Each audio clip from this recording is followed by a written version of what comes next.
Bar Kokhba, la última guerra de los judíos contra Roma. La insurrección desesperada de los judíos, el año 132 contra el emperador Adriano, acabó en una durísima represión que masacró a la mitad de la población de Judea. Bienvenidos a la fábrica del tiempo. En este fascinante viaje histórico nos sumergiremos en los anales de una época tumultuosa, la última guerra de los judíos contra el formidable imperio romano. Preparaos para adentraros en una narrativa épica de valentía, estrategia y, sobre todo, la lucha feroz por la libertad. Imaginemos juntos los escenarios de Jerusalén, donde se forjaron destinos y se libraron batallas que resonarían a través de los siglos, desde los líderes carismáticos hasta los eventos que definieron esta contienda. Desentrañaremos los secretos y las emociones que aún reverberan en la historia.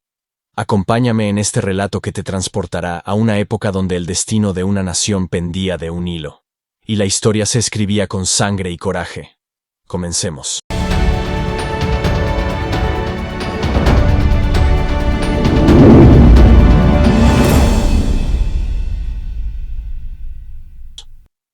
Desde que Judea quedó sometida a la autoridad romana en el 63 a.C., los judíos protagonizaron al menos 60 intentos de rebelión para recuperar su soberanía a lo largo de 130 años.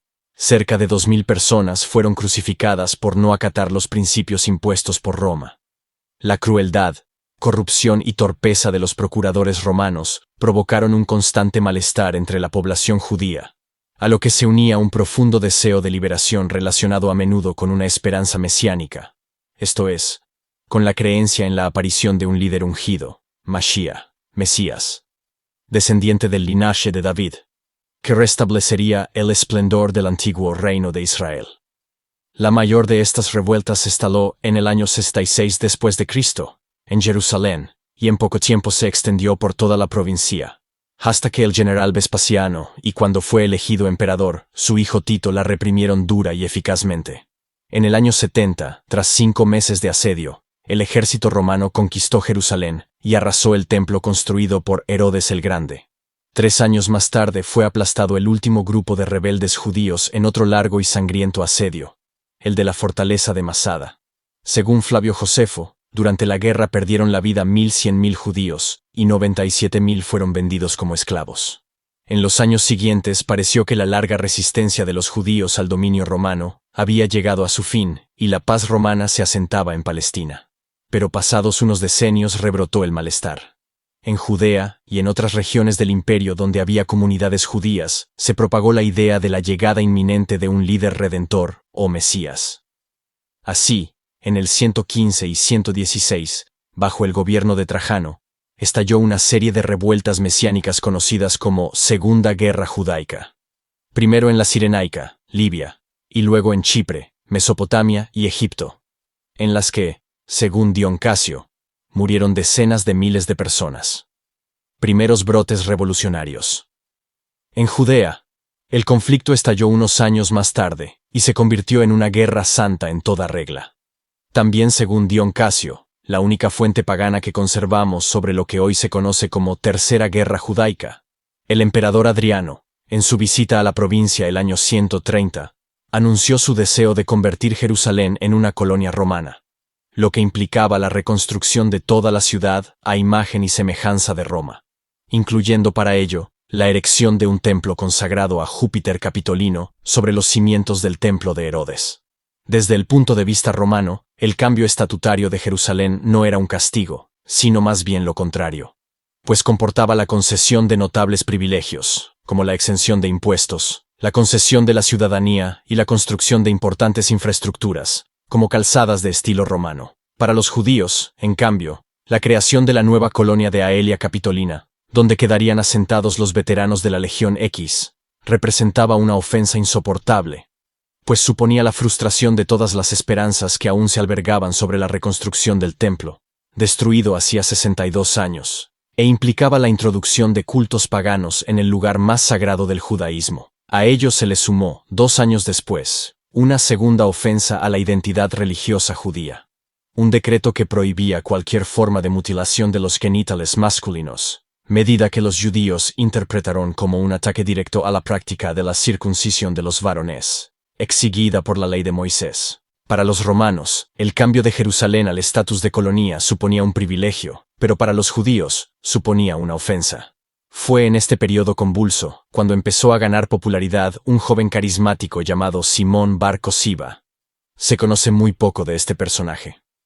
Consta que fue apoyado por una sección del estamento de los rabinos o doctores de la ley, la representada por Akiba ben Yosef, rabino que presidía el Sanedrín de Yavne, principal centro judaico de entonces. Fueron ellos quienes lo convirtieron en poco tiempo en el líder de la rebelión. Un nuevo Mesías. A fin de persuadir al pueblo de Israel de que Cosiba había sido enviado por Dios para redimirlo de su sufrimiento, se destacó la semejanza entre su nombre y la palabra aramea Kokba, estrella, lo que a su vez permitía relacionar a Simón con un pasaje del libro bíblico de Números 24:17, que se interpretaba como un anuncio de la venida del Mesías. De Jacob nace una estrella, y brota de Israel una vara que herirá a los caudillos de Moab y destruirá a todos los hijos de Set. Tras el estallido de la revuelta contra Roma, el cabecilla rebelde adoptó el nombre de Simón bar Kokba. Para reforzar su autoridad, reacuñó las monedas romanas con símbolos y emblemas judíos, y acompañó su nombre con el título de Nasí, cargo detentado únicamente por el patriarca, presidente del Sanedrín y máxima autoridad política, moral y religiosa del judaísmo.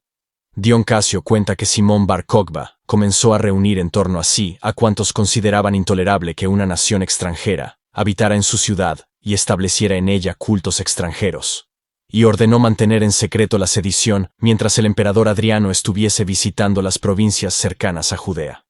Entretanto, los judíos fabricaban mal a propósito las armas que les habían sido encargadas por los romanos, con el fin de poderse servir de ellas en el momento en que aquellos las devolviesen. El estallido de la revuelta. Una vez armados, y con el emperador lejos de Judea, se produjo un suceso inesperado que se interpretó como el presagio divino que señalaba el comienzo de la guerra apocalíptica, predicha por los profetas Daniel y Zacarías. La tumba de Salomón, cerca de las murallas de la ciudad vieja, se desplomó. Inesperadamente, quizás a causa de los trabajos de urbanización de Jerusalén. El gobernador de Judea, Tineo Rufo, no prestó atención a la inquietud que este suceso causó entre los judíos. El 3 de abril de 132, el primer día del mes judío de Iyar, entre abril y mayo, Simón bar Kokba, el hijo de una estrella, se puso al mando de la rebelión. En ella participaron no solo judíos de toda la provincia, sino también personas de origen no judío, impulsadas por el deseo de sacar provecho a una posible liberación de la dominación romana. La táctica de los rebeldes consistió en evitar los encuentros en campo abierto con los romanos y operar en pequeños grupos desde lugares bien protegidos. De hecho, en algunas zonas excavaron túneles subterráneos con respiraderos en la parte superior para comunicar entre sí las bases estratégicas, que dotaron de muros y trincheras. A los pocos meses de actuación de esta guerrilla armada, Simón bar Kokba consiguió establecer un estado judío independiente, que celebró acuñando en las monedas el lema Año Prim de la redención de Israel, la respuesta de Roma. En vista del éxito de la revuelta y de los graves daños infligidos a las tropas romanas, Adriano envió a Judea al más valiente de sus comandantes, Sexto Julio Severo, así como al gobernador de Siria, Publio Marcelo, y al de Arabia, Haterio Nepote. A partir de entonces, la superioridad estratégica y armamentística de las fuerzas romanas convirtió la campaña en una masacre sistemática. En su historia romana, Dion Casio explica cómo, en vez de atacar abiertamente a sus enemigos, Julio Severo los separó poco a poco por medio de un gran número de soldados y de lugartenientes, y privándolos de comida y aislándolos, consiguió extenuarlos, debilitarlos, y al final, exterminarlos. Quizá con cierta lentitud, pero con el menor riesgo. El balance, según el mismo Dion Casio, fue terrorífico. Se salvaron realmente pocos. Fueron arrasadas 50 de sus principales fortalezas y 985 de sus más renombrados pueblos, al tiempo que fueron asesinados en las incursiones y en los combates 580.000 hombres, siendo incalculable el número de aquellos que murieron de hambre, de enfermedades o a causa de los incendios. Los romanos, por su parte, perdieron 2 legiones, la cuarta hispana y la 22 de Iotariana, aunque ambas habían llegado a Judea algo mermadas. la primera a causa de la guerra de Britania durante la tiranía de Domiciano, y la segunda debido a su intervención en la Segunda Guerra Judaica, empezada 15 años antes, y cuyos rescoldos aún no se habían apagado. El último baluarte. A finales del año 135, la caída de Betar, una fortaleza cercana a Jerusalén, marcó el fin de la guerra. La mayoría de sus habitantes murieron de hambre y sed tras varios meses de asedio, y los supervivientes fueron asesinados sin piedad por el ejército romano. No se salvaron ni siquiera los niños, quienes, según algunos midrashim, textos exegéticos de la Torá y el Talmud, fueron estrellados contra las rocas o arrojados al fuego envueltos en los libros sagrados del judaísmo. Al concluir la guerra, la mitad de la población de Judea había sido masacrada, y durante muchos años los romanos no permitieron que se diese sepultura a los muertos. La práctica de la religión judía quedó censurada, y los supervivientes fueron tomados como prisioneros y vendidos en Hebrón y Gaza, al precio de un caballo. Las puertas de Jerusalén se cerraron para los judíos y se prohibió la enseñanza de la ley de Moisés, excepto para los de Galilea, que no habían secundado la revuelta. La provincia de Judea desapareció como tal, y su territorio quedó englobado en la nueva provincia sirio-palestina. En cuanto a Simón bar Cosiba, murió asesinado en Betar y su cabeza fue entregada al emperador. El mismo hombre que había sido presentado como el Mesías y llamado Simón bar Kokhba, o el hijo de una estrella, fue calificado después de la derrota como Simón bar Cosiba, es decir, el hijo de una mentira, o el hijo de la decepción. La cueva de las cartas. En 1960, un hallazgo arqueológico excepcional atrajo de nuevo la atención sobre la Tercera Guerra Judeo-Romana. En una cueva próxima al oasis de En-Gedi, junto al Mar Muerto, el arqueólogo Yigael Yadin localizó un conjunto de 15 cartas dirigidas por el propio Simón bar Kokhba a los dos comandantes del oasis.